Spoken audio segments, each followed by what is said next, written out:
I want to welcome everyone to another Dime Small Business Challenge. My name is Rob Walsh, and believe it or not, yes,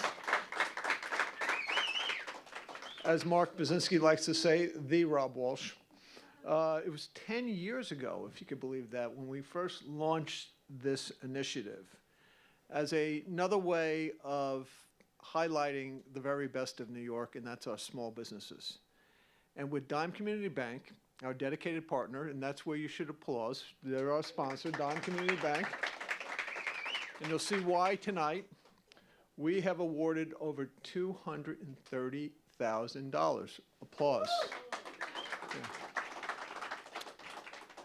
Now let me tell you, as I mentioned already, this would not be possible without Dime Community Bank and our strong partnership, and I want you to put your hands together as I introduce and bring up the Chief Marketing Officer and Executive Vice President for Dime, and that's Stephen Miley. Is Stephen right here? There we go. Steve, thank you very much for another great one. Appreciate it. Thanks, Rob. Appreciate it. Good afternoon. Oh, you better be more excited than that. One more time. You lead it this time. Good afternoon. All right. Hey, so look, I'm not going to take a ton of time, but here's what I am going to say. 10 years. 10 years. Amazing. 10 years. What were you guys doing 10 years ago? We were doing this. And we couldn't be more proud that you are here. And the reason you're here is you are on a mission. So interestingly, Dime was on a mission over 160 years ago. In fact, on June 1st, which just a couple days ago, we turned 161 years old. Pretty crazy. Our mission when we opened our doors was to help support small businesses that at the time were not allowed to open accounts at banks in the city if you were an immigrant. And it just was not okay with us. I know because I was there on their second day, just kidding.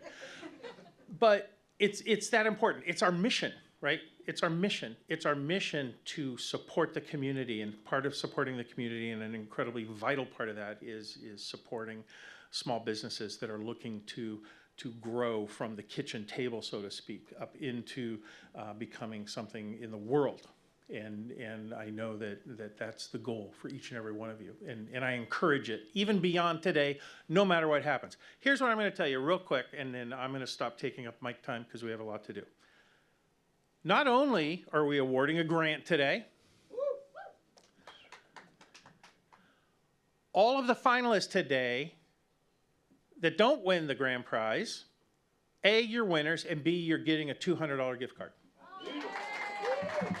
Which means you can take me to lunch. No, I'm kidding. Beyond that, here's what we're also doing.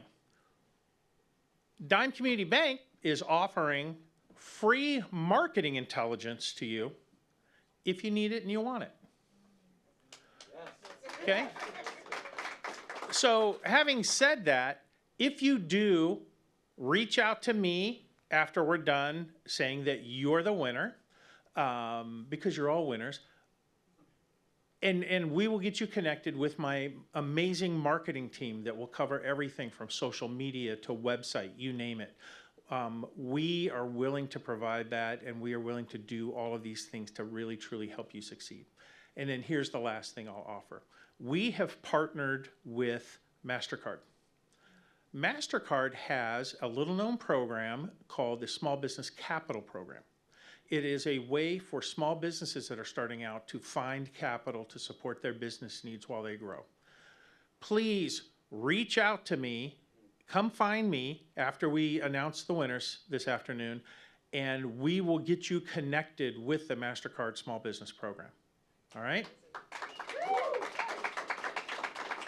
We are trying to do absolutely everything we can to give you a leg up and to support you. And that isn't just today. That isn't just the grand prize and the prizes after.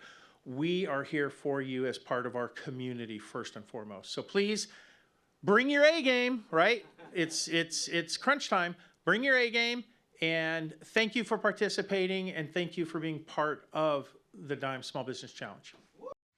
Because growing a business keeps you on the go, we've got your bank. Because a steady cash flow is the lifeblood of your bottom line, we've got your bank. Because your workday simply doesn't stop at 5 o'clock, we've got your bank. Dime Community Bank gives you the digital tools you need to simplify your business banking, even deposit checks, anytime from anywhere. And we back our technology with a team that's always there, wherever business takes you. Visit Dime.com to learn more. We got your bank and we got Steve. Steve, thank you very much again. He always comes up to this podium with a new surprise. He stopped Mark and I before and says, I got two great new ideas. And I wasn't ready for this one, but boy, this is a great, take advantage of it. Take advantage of it. And how? We just completed Small Business Month, didn't we? Right? And many people, a lot of celebrations around New York, and it's time for us to celebrate someone who's given 40 years plus of his life, his career, serving small businesses. And I know firsthand from my work as Small Business Commissioner, seeing how he built the Entrepreneurial Kitchen in Queens that helped launch so many businesses. Seth Bornstein, the Executive Director of the Queens Economic Development Corporation, is retiring, but he's not going away. We would be remiss not to recognize his great work in this great city. So we've asked him to come up today. Put your hands together for Seth Bornstein. Mark Buzinski, I'll ask you to come up as we present this award. Seth, come on up. Yeah. Seth Bornstein has many friends in this audience, that's for sure. And we have a proclamation from 1010 Wins that says, Seth Bornstein, Executive Director of Queens Economic Development Corporation, in recognition of your leadership, dedication, and service to New York City for more than 4 decades. Thank you very much. Thank you. Would you like to say a few words? Sure. Thank you very much. Thank you. I just want to thank everybody here. I want to thank Rob. I've known him since he started. Well, I met him when he was in Union Square years ago, and then when he became the SBS Commissioner for Small Business, and WINS, Mark, and that we, years ago, I'm pretty sure we advertised in WINS. When the Hurricane Sandy struck, we bought the rights. I bought the rights, the corporation, to the song Rockaway Beach by the Ramones. We played it every Saturday and Sunday morning to let people know Rockaway is still alive over the summer of 2014. And also Dime Bank. They're supporters of ours. I think I work with Patricia and Greg have helped us over the years. So it's great to be here. And small business is the engine of every neighborhood in Queens. I've seen that for over 40 years, and I'm so excited to see programs like this and clients that we work with in the audience. You are what New York City is. You make it what it is. So thank you so much for allowing me to be here and honoring me. I appreciate it. We have something else for you. All right? It's not Yankee tickets because we know you're from Queens. That's orange and blue. All right? We know you're from Queens. We wouldn't do that. But we are going to give you a couple of tickets to a Mets game upcoming. So, Wonderful. Thank you all very right? much. How about that? All right? All right. I think the small print says that he has to invite Rob Walsh with it. But it's 2 VIP tickets to a VIP. Thank you very much. Thank you so much. Yeah, you're a special guy. Thank you. There you go. You okay? Thank you. Great, take care. Enjoy the challenge now. Thank you. I will. Don't tell me who your winners are, all right? A number of people know Seth in this audience because they have worked with him. Yep.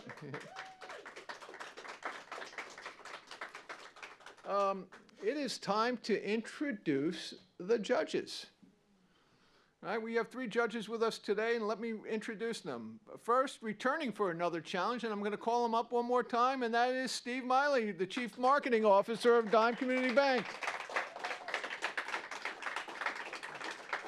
Some people say he's the guy with the toughest questions, but let's see tonight. Let's see what happens. Okay, joining Steve and returning as a judge is Winston Peters, who is a professor at Manhattan University. And as they like to say at Manhattan University, Bourbon, go Jaspers. Right? And our third judge serves as the Chief Strategy Officer for the New York City Economic Development Corporation. And I'll tell you that she's doing an amazing job with promoting, marketing, and helping small businesses with something called AI. Not A1, AI. And that's Cecilia Kushner. Cecilia, before we get going, if you could grab your mic for a moment, and if you could end up telling some of the folks in small businesses, Steve already gave them a gift. I want you to give them another gift. If these small businesses need some help on some of the programs that the city is doing to help with AI, to understand it, to grow it and market, what would they do? Yeah, no, thank you. Yeah, thank you for the opportunity to be with you all. So at EDC, we have a number of programs that are there to really assist businesses adopt AI and understand what is possible for them. One that will happen in the next few months is that we will train librarians to teach people like the basic of language models. And so you will be able to go to your library branch and just ask basic question. Another one will be called the AI Nexus, which will open in the fall, which will put together small businesses as well as AI entrepreneurs. So people who are creating the new large language models, the new innovation, so they can co-create solutions. So we'll be working and calling out to the business community for their interest in participating, basically developing pilots so that custom AI solutions can be developed for small businesses in New York City. We want to make sure that everyone takes advantage of this transformation in terms of efficiency, consumer access, understanding their data and what can be learned in terms of business strategy from their data. And so that's our commitment at EDC. And where would they find this information if they need to So look? if you will go on EDC's website, New York City EDC, and we have an entire AI page. We also have, if you are really interested into this topic, a really big report about how it is growing in New York City, the number of jobs that we have, the amount of VC funding, how businesses are like looking at it for their growth and their competitiveness. So it's a good place to start. Okay, great. Well, thank you very much. Thanks for joining us. I'll ask the judges to grab a seat. And I'm ready for the finalist. Are you? Is it correct? Yeah, we are, certainly. And first up, let me ask you a question. Is any chocolate lovers in this audience? Anybody? Yeah, you bet they are, right? Our first contestant, located in Brooklyn. Esso Chocolate is committed to crafting premium bean-to-bar chocolate while celebrating their Latin American heritage. They focus on producing small batches of chocolate that showcase their rich, diverse flavors. Let's find out more from Carlos Moran. Carlos!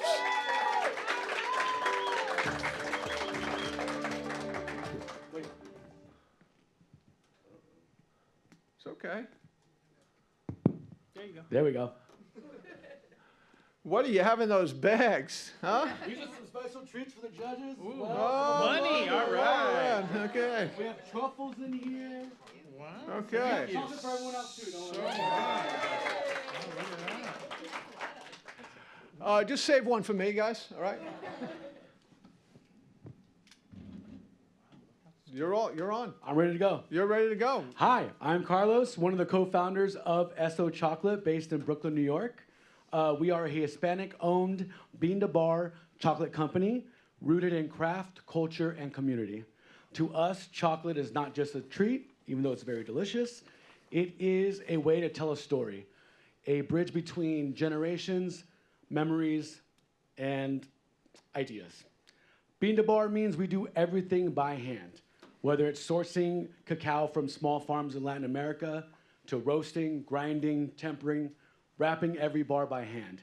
It's a slow, intentional process, no shortcuts, just pure honest chocolate made with love. We have been in the food industry for the past 10 years, working for chefs, and it's taught us a deep respect to treat ingredients. For us, our flavors are nostalgic Latin American flavors. So you have some here like pina colada, guayaba con galletas, horchata, Café con Leche. These bars are meant to incite memories, tell stories.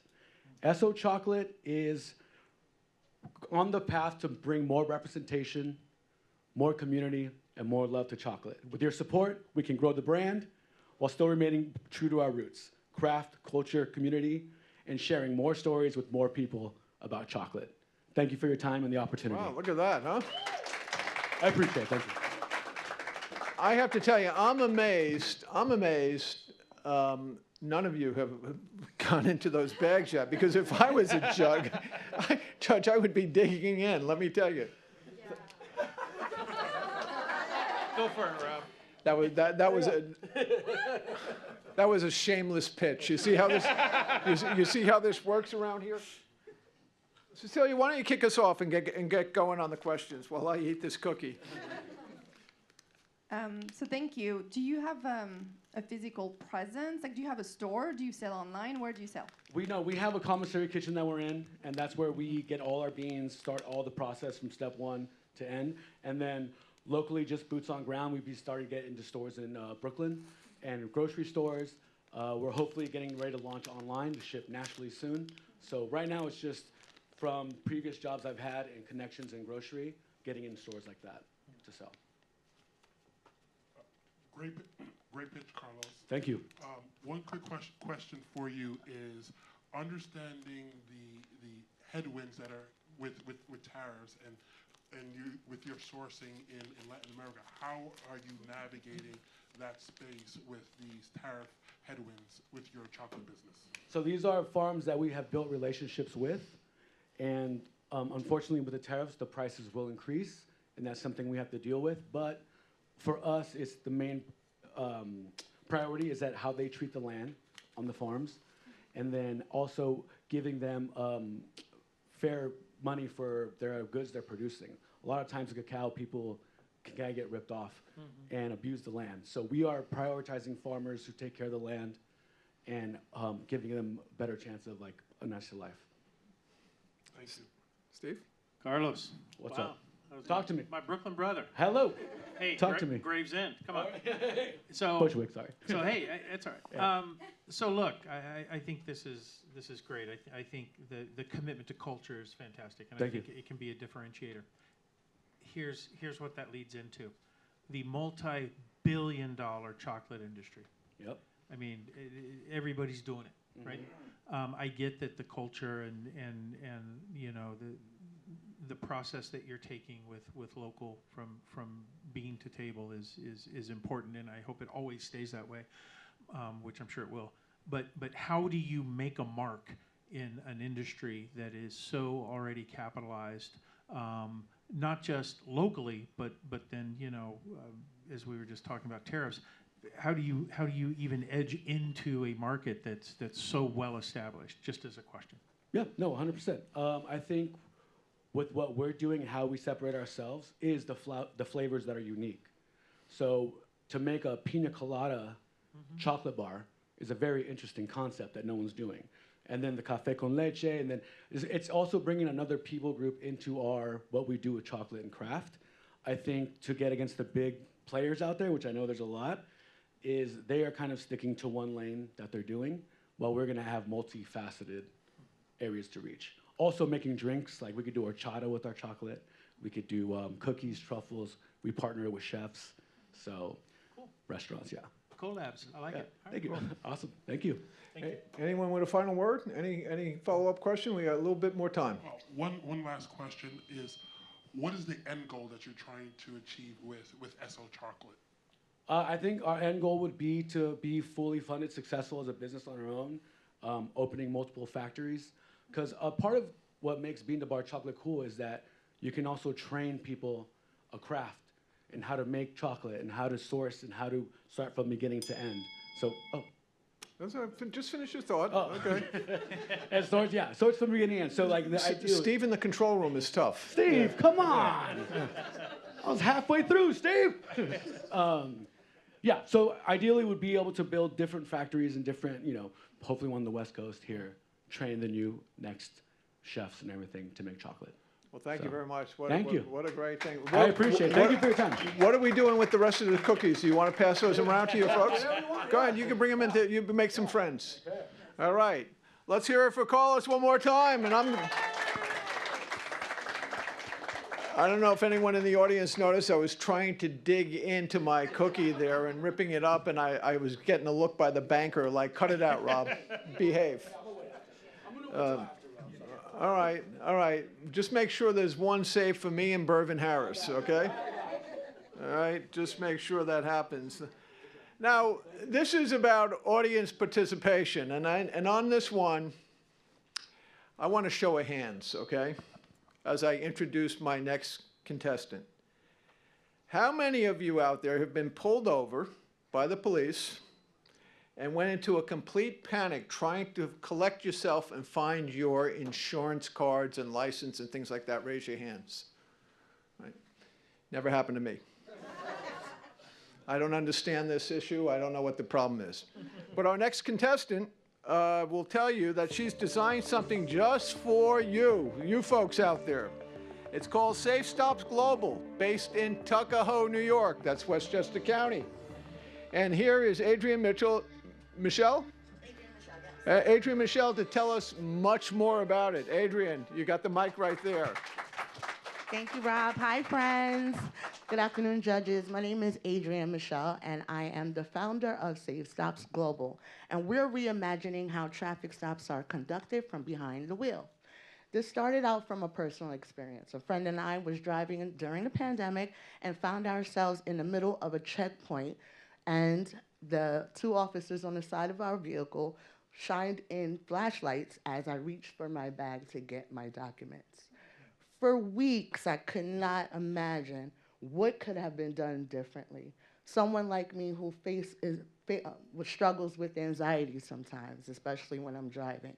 People with depression or communication disorders.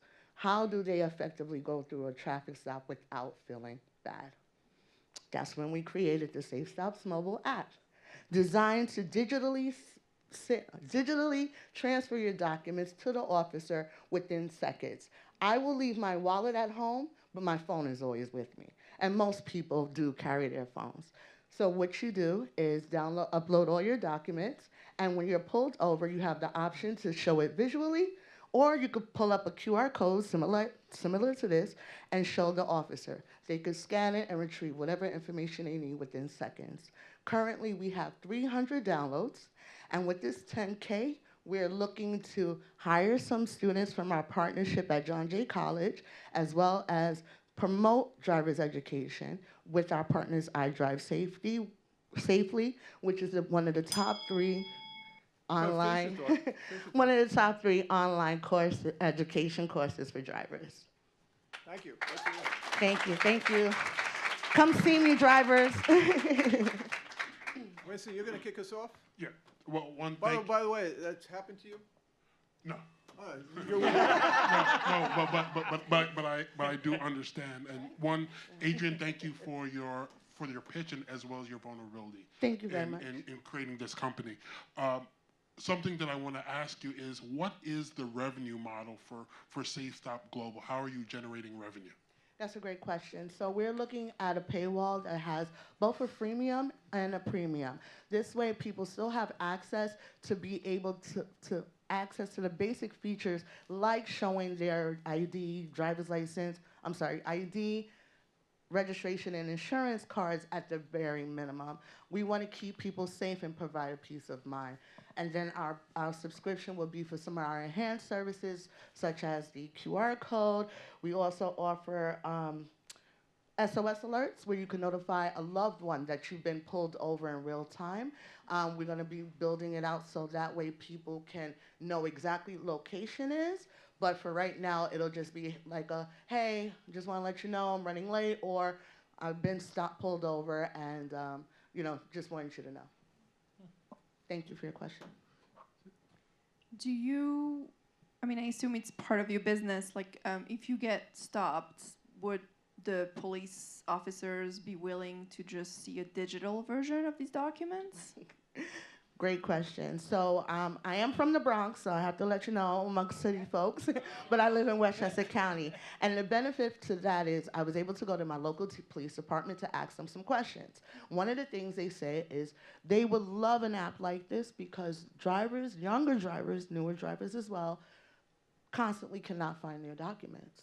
So this is a supporting tool to actually help get them out of the road sooner rather than later, instead of waiting for somebody to shuffle through their documents or give some excuses. So we have some people that are open to it, like many things, and then we also have some adversities. But we're here for the people who are looking for a peace of mind on both ends. Steve, you going to bring us home? I'm bringing you home. Figuratively, of course. And safely, thank you, yes. This has never happened to me either, but there's a first time for everything. Okay, so two-parter. So, you know, when you get into the world of building apps, you know, very quickly you kind of become faceless, right? It's one app amongst millions in the Apple Store and Google Play Store.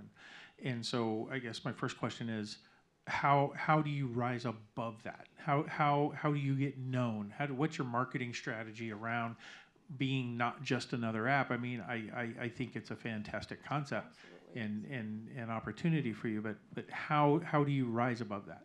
Awesome, great question. So as I mentioned, we're already in strategic partnerships with iDrive Safely and as well as John Jay College. This is for a peace of mind for drivers. So I want to meet people where they are. I want to be I am an accessible founder. So I'll be at trade shows. I'll be out talking in the public and, you know, promoting drivers' education and tools and things that, you know, even as drivers, we don't want to see other drivers do. So being in the forefront, right now we do online marketing. We have social media platforms. You can follow us on Instagram, Facebook, LinkedIn. We deleted Twitter, I'm sorry. But, YouTube. You know, we do a lot of publications. I did win a media package with iHeartRadio, and we got 5 million impressions during that time. There you go. Congratulations. Okay. Thank you very much. Good luck to everyone. All right, thank you very much. Download Safe Stops. Thank you. Right there. Terrific. I'm guessing this is one contestant that's going to take advantage of that marketing gift that you have provided. I'll call you later. That's what I thought. Are we ready for our third finalist, everybody? Yes, we are. Joblo is a woman-owned hot sauce company proudly rooted in Queens. The business was created 6 years ago, but there's more to that story about their original recipe. Are you curious? Let's hear from Laura. Hi there, I'm Laura Dadup, and I got to show my dad a video of Bobby Flay raving about the hot sauce recipe Dad created in the 70s after moving to New York with just $25 in his pocket. It was his taste of home. Ginger and garlic forward, Joblo is the only Filipino hot sauce in the US with bold, authentic flavors from the Visayas, where Dad learned to cook with his mom and sisters. Today, that recipe is the heart of Joblo. Made with fresh produce, our sauce is unstrained with round, flavorful heat that hugs the tongue. It helps rather than hurts. Unlike specialty oils and chili sauces, they feel familiar, even to those new to Filipino food. Busy folks who are juggling work and caretaking are tired of the same meals and often let food go to waste. Joblo brings bold flavor that helps leftovers feel like a new meal. Before Joblo was a business, it was a family recipe that brought people together. When my husband first tried it, he drank it like a shot. We gave it out as wedding favors, and one guest liked it so much, they brought it to a Hot Ones producer, leading to our season 22 feature and Joblo's next chapter. Thank you. Now we're ready to scale up. $10,000 would help us launch a new product line on top of our 3 signature sauces. It would be directly with farmers from the Philippines in my dad's hometown, and also bringing jobs right here to New York City. It's the round trip ticket my dad couldn't afford when he first started making our sauces. Thank you. Go to it, Steve. All right, awesome. Great story, and thanks, Dad, for all you did to lay the groundwork, right? He said, I'm not rich, but maybe you can be. If every parent's dream. So let me ask you, this is great what you're doing, and you're carrying forward something that's been in your family for a long time, right? And then once you release it in the wild, things get kind of crazy. How do you stay connected to the community, right? As you grow and as you take this to the next level and you start releasing additional products and maybe you start to stray a little bit from the original recipe, how do you stay anchored to that culture and to the community? So it's really important for us to have flavors that not only strike a chord within our Filipino community members, but people who are all around the world. They have like taste is a sense that brings back memory. It reminds my Haitian friends of their grandmothers like Scotch bonnet sauce. There are people from my South Asian community, Bestie over there, that it reminds them of certain seasonings within curries. So it's giving this reminiscence of to third culture people of the fact that we don't have time to necessarily give back, and you're looking at people in the grocery store that are shopping to do a meal that will make them feel good inside, and they're like, Filipino hot sauce. I know a Filipino or I love a Filipino. You know? So that's what we're trying to expand on. Where do you make the sauce? Actually, an entrepreneur space, thanks to Seth and Catherine over there, right here in Queens, New York. We also are partnered with an SQF certified manufacturer that can produce, for hot ones we had to do this, they can produce tens of thousands of bottles. So when we're ready to scale up, they're ready for us to produce thousands of bottles with 70% margins. Again, great pitch. I love Filipino food. Amazing. There was an amazing Filipino restaurant called Jeepney. Yes, Nicole Ponseca, queen. Exactly. My question to you is, what is your current retail strategy, wholesale as well as online presence sales strategy? Currently, we sell direct to consumer as well as wholesale. So we are doing wholesale with 70% margins, as I told you. The D2C is 70% margins. The wholesale is 35 to 45%, as you want to be. So we're in 24 independent grocers right now. We have a fractional sales team partnered with us. They have 20 deals on the table with big distributors across the country. We're looking to break into the California market. And the California hot sauce market is projected to be in the 300 billion cents in 2029. So that's the growth rate that we're looking at right now. Thank you. Thank you. Thank you very much. Appreciate it. Hot sauce. Is this the really tough stuff? No, the darkest one was the one on Hot Ones. That one made Cardi B say something that I can't say. All right, well, let's not say. Holy cow. All right. That's what Cardi B said, right? How many of us have been to other cities and we've walked around the neighborhoods and we see these signs that says New York pizza, right? Forget about it, right? Founded in Brooklyn, of course. This business offers New York-style pizza dough kits. What's in the kit? We're about to find out from Nate Hazley. Nate, come on up.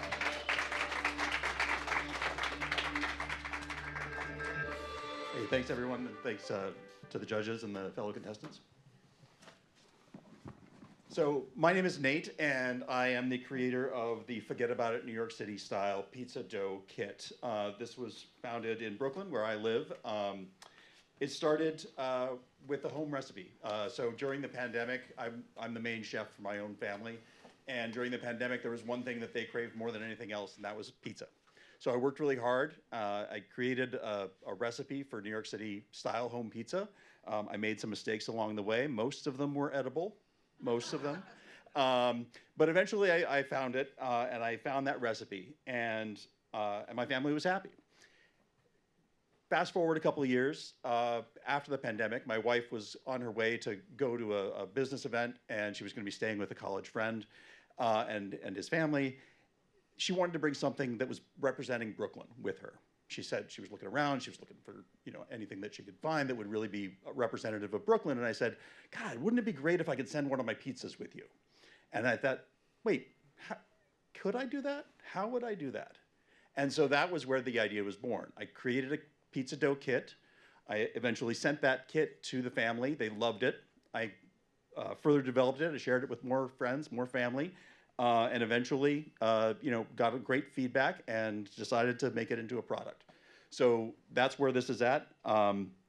Inside the kit is everything you need to make pizza dough. That includes a proprietary pizzeria grade flour, salt, and sugar, as well as yeast, a recipe card, and a bottle of real New York City tap water for that authentic chew. That'll do it. I've been told it's about the water, right? All right, who's gonna kick us off? Cecilia? Well, again, thank you for your pitch. And whenever I'm in a different state and I see New York style pizza, I always says that's when you know you're not in New York. My question for you, which you kind of touched on at the end, is in terms of proprietary ingredients or mixture. Do you have any patents and trademarks, or how are you protecting your proprietary mixture? Well, so the name Forget About It is in process on the trademark. There's nothing patentable about the recipe, but what it does offer the home chef is some unique ingredients. First, as I mentioned, the New York City tap water, that you can't get anywhere but New York, but also the pizzeria flour, because pizzeria flour is something that typically is only available in 50-pound bags, and unless you plan on making 150 pizzas, that's really hard to get as a home chef. So what I include in my pizza kit is the pizzeria grade flour, as well as a proprietary mix of salt and sugar that gives it that authentic New York City flavor. Thank you. And so what's your marketing strategy? Because it's a really interesting present package or tourists purchase. So where do you want to sell this? Well, so this is a relatively new company. We launched basically just before the Christmas season last year, and in a handful of shops in Brooklyn, mostly gift shops. And that's really been my strategy, is to work into the gift market. It was tremendously popular in the gift market. A lot of people were looking to take it home, bring it back to their brother-in-law who loves pizza, use it as a family activity during the holidays, that kind of thing. I love that strategy, and I have been leaning in on the wholesale. Recently, though, I also have been going direct to consumer, selling online, as well as exporting it to other states. So I've now got half a dozen customers, gift stores in other states as well. So both online, direct to consumer, as well as wholesale into gift shops. And I plan on continuing that into specialty shops and may explore also grocery stores. This is a great idea. Awesome. Love the packaging, love the presentation. Here's the question. So as you know, let's take Goldbelly as an example. They've got Prince Street Pizza. They've got all these. So like if I'm sitting in Oklahoma and I'm dying for some New York pizza, I can order it, and 12 days later I get it. Which then it tastes like a New York pizza. Scalability. And then viability to protect your margin, right? So you're going to have to open up a lot of avenues to get it out there and to grow. I think the gift shop idea, even like airports, things like that, right? Grab a box on your way back to Atlanta or LA or whatever it is. But how do you protect your margin when you're driving scale? So there's a couple of things. First of all, what I'm looking to do is really use the prize money to expand my operation, to streamline the production, reduce costs, and keep my margins so that I can keep the retail price point low. Because that, I think, is really important. People need to pick it up and have it be a very approachable price. It can't be Goldbelly price, right? They need to be able to take it home, put a few of them on their shelf, and not think about ordering from Goldbelly and getting it 12 days later, but have it on their shelf and something that they can make right away. So that's really the plan, is to scale to the point where I can keep the costs low, the production efficient, and then offer the consumer a great price point and a great value. Thank you. Thank you. I love it. What a great presentation. Thank you very much. Really appreciate that. Let's hear it for Nate. Yep, you bet. Our fifth contestant, the final contestant. Some fans have described the delicious restaurant quality desserts from Harlem Baking Company as little jars of happiness. Little jars of happiness. That's what we call based in recyclable jars that they make great gifts. And I understand they've also been a big hit on QVC. Charles, what do you got to say? Who loves desserts? That's right.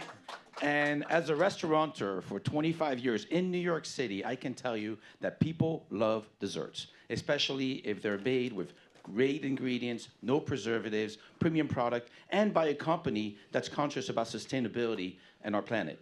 And that's what the Harlem Baking Company does. We started in 2020 during the pandemic. I had a restaurant in East Harlem, and when the city shut down, being a Marine Corps veteran and a gritty New York business owner for over 20 years at that point, I stayed open. And how do we do that? By deliveries. And we actually raised enough money to send 18,000 meals to healthcare workers throughout the 5 boroughs. But we had a problem. Our desserts, which were loved by so many people, when they arrived at their destination, were a gooey mess. So what do? We found a way to bake them in glass jars. Same ingredients, same recipe that we had been creating our desserts to our patrons for 20-some years. And it was amazing. People loved them. We wanted to send them direct to consumers. They wanted to send them to their friends, restaurants, grocery stores started using them, and bam, Harlem Baking Company is born. But not only did we figure out how to solve our delivery problem, what we found out is there's a huge demand for premium single-serve dessert, a really fast-growing category in the food industry. And the stuff out there, pardon my French, kind of crap, and I am French, it is not, yeah. But really, our flavors are superb for the reason that we use the same practices that we did in our restaurant. New York City is tough, and we're bringing it to all over the country in our beautiful single-serve desserts. Thank you. Yeah, thank you. New York City is tough, and these judges are tough, too. So who's going to kick off? Steve, why don't you kick Tougher off? than the Go health ahead, department Cecilia, go inspector? ahead. Where do you sell? So you sell directly from your restaurant, but you also sell in supermarkets? No, the joke is we survived the pandemic, but we didn't survive a New York City landlord. We shut down a restaurant at the end of last year after 10 great years of being an incredible part of the East Harlem community. But the great thing about that is we've actually now are focused 100% on this. So we sell them in so many different channels, which is, my saying is that if you have a premium, if you're providing a premium service, our premium product belongs there. Whether it's in a plane, in a submarine, in a hotel, at a stadium, you name it. And the fact is the amount of channels keep growing. We actually just started selling in a theater on the Upper West Side. Charles, thank you for your pitch as well as your energy. My question for you is, what does your margins look like? Because you're using premium products, you're using glass bottles, and you have this process. What are your margins? So, as a restaurateur, I hunted for discounts. I needed to keep my food costs under 25%. So I've made great relationships with all types of different providers, and also endless search. And we started on a level where we were ready to commit to the glass aspect. So our margins are great because we're actually selling for $4.99 right now, but direct to consumers 80%, and then through retail 45%. And that's actually putting into the distribution that we're about to start with a company that's nationwide, and we're going to be shipping a pallet next week, 2 pallets next week to Georgia and Atlanta, and all that cost is already breaking in. And it's just fantastic. We're very happy. It can only go down. Charles, great story. I mean, Thank you. Horrible landlord, but beyond that, and A blessing in disguise. and Devil Dog is a fellow veteran. Thanks for everything you've done. Thank you. You know, look, glass is a big commitment, as you know. And all of your premium products and ingredients that go into this are a big deal. How do you keep it as you grow and you scale, right? Because what happens is as you grow and you scale, you're going to start looking for ways to cut costs and things like that. Do you envision at any point ever having to sacrifice any of your premium items that put together this beautifully presented package, just to save a couple bucks and make it affordable to the consumer? No way, Jose. Because if we start to mess around with build our brand, then it's the end of what we're standing for. And the glass is so important to me because we backed into it. I have great stories about the glass. and the sustainability. And although that's not what we wanted to do, we weren't doing it for that purpose, it's become part of who we are, and it's very important. And I see my children, and we spoke to many people, young generation, they are so interested and so important for them to have sustainability, much more than a lot of us, which is why ground opening for me, eye-opening. As far as product, we can range this into different opportunities. A Harlem Baking Company can be spread through to other services as far as food-wise, but we're gonna start with dessert, and we're gonna create a name, and we're gonna be reliable. And right now, it's about getting the product out and building the reputation. And then once people trust us, then at that point we can start to maybe make changes. But there'll be changes that will be very thought through, and no sacrifices is going to happen in that respect. And I know it's hard to say, but I really believe that. Thank you very much. Hoorah. The key lime Yes. my dear. is talking to me. You might want to see a doctor for that. I have bag for you as well. After this. I might have. Five terrific presentations, okay? 5 terrific presentations, and as some of you who have first met me tonight, you know I'm shameless about, these little things. Before I bring the judges backstage, for them to make the decision, not I want to introduce the winner of our last challenge, who I just spotted in the audience, Ashanda Kolklesia. Now, someone needs to give her a mic. Can I grab a mic? Ashanda Kolklesia. Let's hear it. Hi, good evening, everyone. I would like to start by saying good job, finalists. Oh my God, watching you was amazing. I think the best part of the presentations was the fact that you can tell that you're speaking on what you actually do. So it was like easy to just flow through and create that rapport with the judges, right? Because you act like I can tell like this is what you do every day. Like this is the No Way Jose on standing on your product and your brand. That really identify with that. So thank you for giving such wonderful presentations. My name is Ashanda Kolklesia. I'm the founder of Fix It with Piggy, an ed tech company that partners with schools and organizations to teach children tech, so hardware, software repairs, and web development. From there, we are looking to open a work-based learning site. In the Bronx, I In heard. the Bronx, yes, Yeah. we're located in the Bronx, sorry. We are located in the Bronx, and we will be the first and only work-based learning site that's a retail location or a youth tech hub. We've been using the money actually to go back and forth. I was about gonna ask you we're what you gonna- did that money. Yes.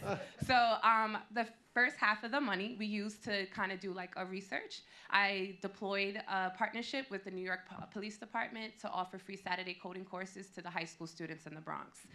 That was a success. We successfully certified 20 students, yes, thank you. And we received real hardcore data speaking to like the lesson plans, the curricula, and how the students are responding to it.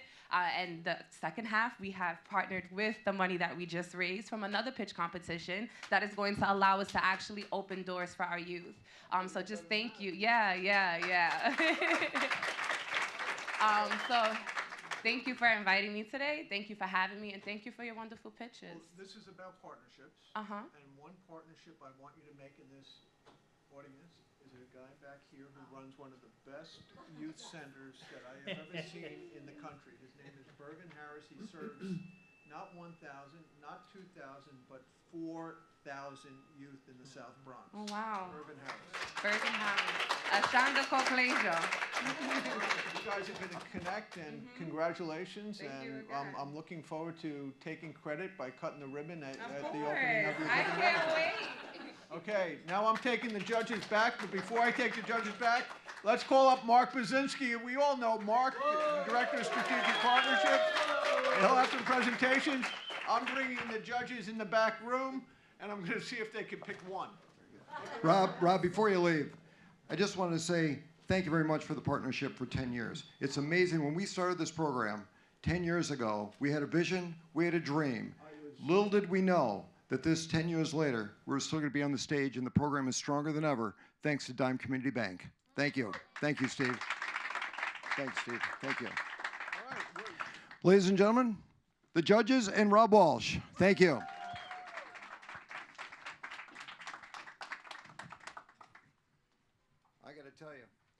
They have an incredible decision to make. Incredible decision to make. And I wanted to give a special shout out to Greg from Dime Community Bank for providing the coaching to all 5 of the finalists over the last week and a half. Greg, I can tell you that their presentations were incredible. They were fantastic. They were polished, and I wouldn't want to be a judge to decide. Because if I were the judge, I'd say take the 10,000, split it up amongst all 5. That's what I would say. However, on behalf of Dime Community Bank, we are presenting, as Stephen had mentioned, a gift certificate from Dime Community Bank for $200 for each one. And I want to thank our Vice President of Finance, Steve Grasso, who actually made those possible on behalf of Dime Community Bank. Steve, thank you for that. And I wanted to also give a special thanks to all that you do in your business, because you put your heart and your soul into your business each and every day to make a positive difference. And as I often say, we reflect on all the great memories of what you have in your business. We enjoy each and every day, including today, and we certainly look forward to the future, because clearly the best is yet to come for each and every one of your businesses. An extremely bright future for all of you. Congratulations on what you've done. I wanted to give a special shout out to Seth. Seth, almost 40 years in Queens. Seth, I have good memories about 7 years ago or so, plus or minus, visiting your Made in Queens store out on Northern Boulevard, if I have the direction correctly. And you showed me all the things that were made in Queens and that vision that you had and all that hard work that you've put in for those 40 years. We want to wish you the very, very best in retirement. Peace, happiness, and tranquility to you for many years to come. With that, we would like to call on each and every one of our finalists who will be receiving their finalist certificates along with the gift certificate. And I'd like to first call on Esso Chocolate. Esso Chocolate, come on up. There's your certificate. And in addition to that, we also have your $200 gift certificate as well. Thank you. We'd now like to call on Safe Stops Global. Congratulations. And also on behalf of Dime Community Bank, your gift certificate as well.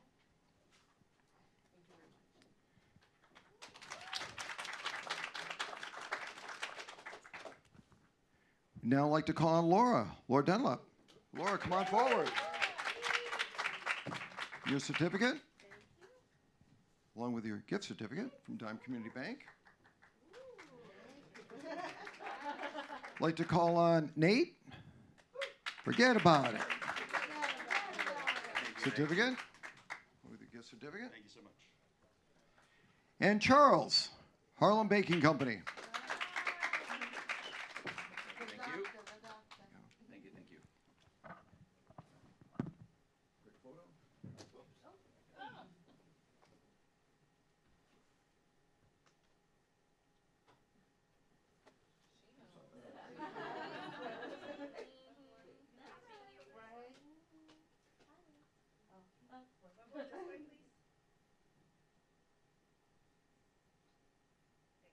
Thank you. Thank you, thank you.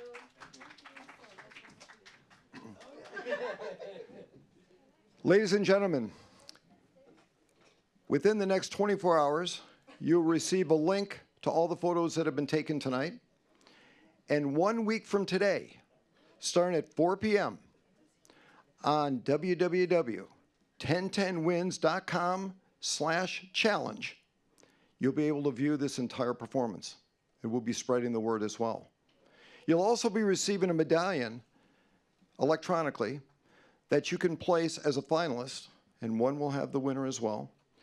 You can place that on your website, your letterhead, and certainly your signature and emails as well. One other thing we'd invite you to do. Rob Walsh is the anchor at 1010 Wins for the Bottom Line for Small Business, which airs every 8:56 and 5:56 p.m., 8:56 a.m. and 5:56 p.m. every Monday and Friday. So we invite you. And I just have a feeling that some of you, if not all of you, will be contacted to be featured on The Bottom Line for Small Business. With that, we thank you very much for listening to 1010 Wins. As we say, you give us 22 minutes. Thank you. I'm going to go back and see if there's a wrestling match going on with those judges. I'll be right back. Stay in touch. I got to get my Bronx teams together here. We have an answer. We do. I've been doing this 23 times now, Mark. Without a doubt, this was the toughest one. I am not kidding.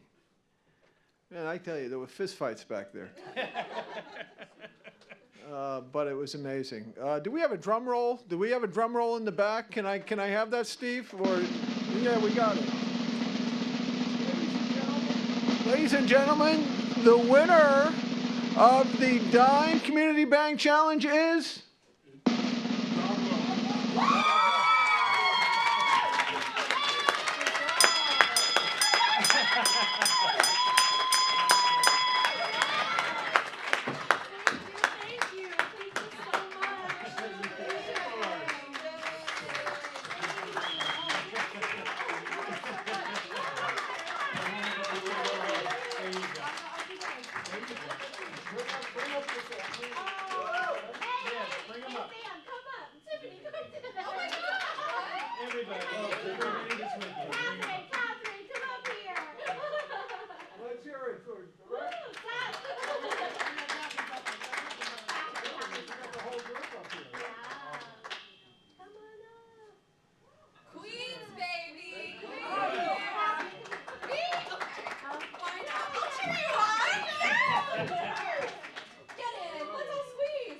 You're gonna invite me in? Yes! Cool. Let's hear it for the winner.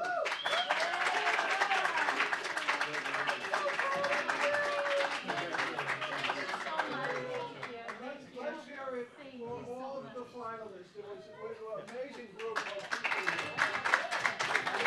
Amazing group of people here. They don't fit in the ATM, by the way. No. They don't fit in the ATM, but what I do want to say is a special thanks to all the finalists and everybody that was involved in this. I want to thank the family here at 1010 Wins. Mark Basinski is one heck of a guy to work with. Mark, thank you very much. Steve in the control room. Ben Maverick, who runs this place, along with Ivan Lee. Dime Community Bank. Yes, Dime Community Bank. Our three judges, they did a great job. Great job in preparing for this and just a remarkable event. And we keep doing this. We keep doing this because we understand that small businesses are the backbone of our city. And what we want to do is put a great big spotlight on those small businesses, those makers, those entrepreneurs who are making a difference, whether it's in Queens or Brooklyn or Staten Island or Manhattan or Tuckahoe, right? Tuckahoe. Yes, Tuckahoe. It all makes a difference, and 1010 Wins here is to encourage you to grow and build and make things happen. And what we heard from Steve today is his commitment. Take him up on that.